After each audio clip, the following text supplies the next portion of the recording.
তালের সিজন আর বাড়িতে তালের কোনো আইটেম হবে না সেটা ভাবা যায়?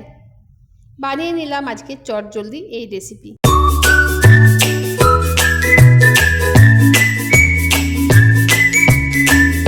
নমস্কার, কেমন আছো সবাই? আশা করছি যে যেখান থেকে আমার এই ভিডিওটা দেখছো সবাই খুব ভালো আছো। আমিও কিন্তু খুব ভালো আছি। চলে এসেছি আবার একটা নতুন রেসিপি নিয়ে। রেসিপিটা হয়তো সবারই কাছে জানা, কিন্তু পদ্ধতিটা অনেকেই কিন্তু জানে না।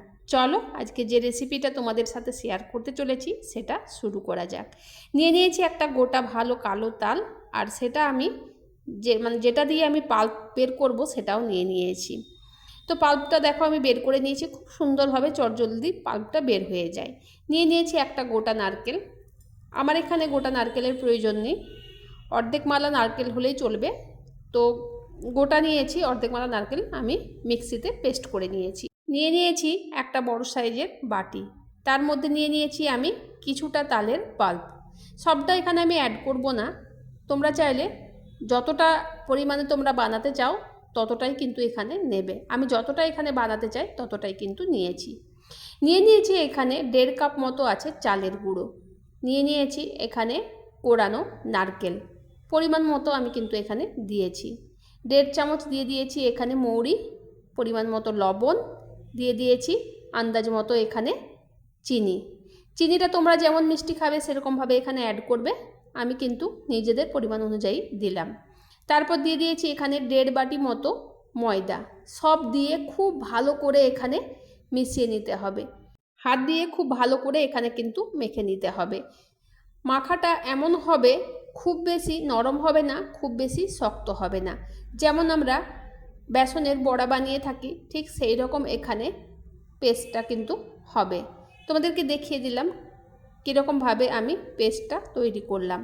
তারপর এখানে একটা কড়াই বসিয়ে দিয়েছি, কড়াইয়ে দিয়ে দিয়েছি পরিমাণ মতো সাদা তেল। সর্ষের তেল দিয়েও কিন্তু এই রেসিপিটা বানানো যায়। আগে আমরা দেখতাম মা কাকিমারা কিন্তু বাড়িতে সর্ষের তেল দিয়েই তালের পিঠে, তালের বড়া আর তালের লুচি বানাতো। এখন কিন্তু সর্ষের তেল দিয়ে কেউ করে না, সবাই সাদা তেলের ব্যবহার করে। তাই এখানে আমি সাদা তেল দিয়েই দেখাচ্ছি। কিন্তু যদি সর্ষের তেল দিয়েও বানাও কিন্তু স্বাদের কোনো পার্থক্য এখানে হবে না। বড়াগুলো দিয়ে দিয়েছি, খুব ভালো করে লাল লাল করে কিন্তু এখানে আমি বড়াগুলো ভেজে নিয়েছি। প্রত্যেকটা বড়া কিন্তু দেখতে দারুণ হয়েছে, স্বাদটা দারুণ হয়েছে। আর হ্যাঁ বন্ধুরা, গ্যাসটা কিন্তু আমি লো টু মিডিয়ামে রেখেই বড়াগুলো ভেজেছি। হাই ফ্লেমে কিন্তু আমি বড়াগুলো এখানে ভাজিনি। হাই ফ্লেমে যদি বড়াগুলো ভাজতাম তাহলে কিন্তু ওপর থেকে পুড়ে যেত আর ভেতরটা কিন্তু কাঁচা থেকে যেত। আর এখানে যে আমি বড়াটা বানিয়েছি সেটা কিন্তু ওপর থেকেও যেমন হয়েছে খেতে, ভেতর থেকেও দুর্দান্ত একদম নরম হয়েছে। তো তোমরা এইভাবে বাড়িতে বানিয়ে থাকো, দেখবে খেতে কিন্তু অপূর্ব লাগে। আমাদের বাড়িতে তাল নিয়ে এলে প্রায় সময় কিন্তু তালের লুচি হয়ে থাকে। তালের বড়াটা খুব কম পরিমাণে আমাদের বাড়িতে হয়। সেই জন্য ভাবলাম আমি তালের বড়ার রেসিপিটা তৈরি করি আর তোমাদের সাথেও শেয়ার করি। তালের বড়ার এই রেসিপিটা আমি যখন বাড়ির সবাইকে খাওয়ালাম, সবাই তো খুব ধন্য ধন্য করছে আমার এই রেসিপিটা খেয়ে। তোমরা যদি বাড়িতে তোমাদের নাম শুনতে চাও অবশ্যই এই রেসিপিটা একবার কিন্তু বাড়িতে বানিয়ে নিতে পারো। আর হ্যাঁ বন্ধুরা, তোমরা কোথা থেকে আমার ভিডিওটা দেখছো একটু কমেন্টে জানিও, আর তোমরা কিভাবে তালের বড়া বানাও সেটাও একটুখানি আমাকে জানিও। আমার নতুন বন্ধুদের জন্য অনেক অনেক ভালোবাসা।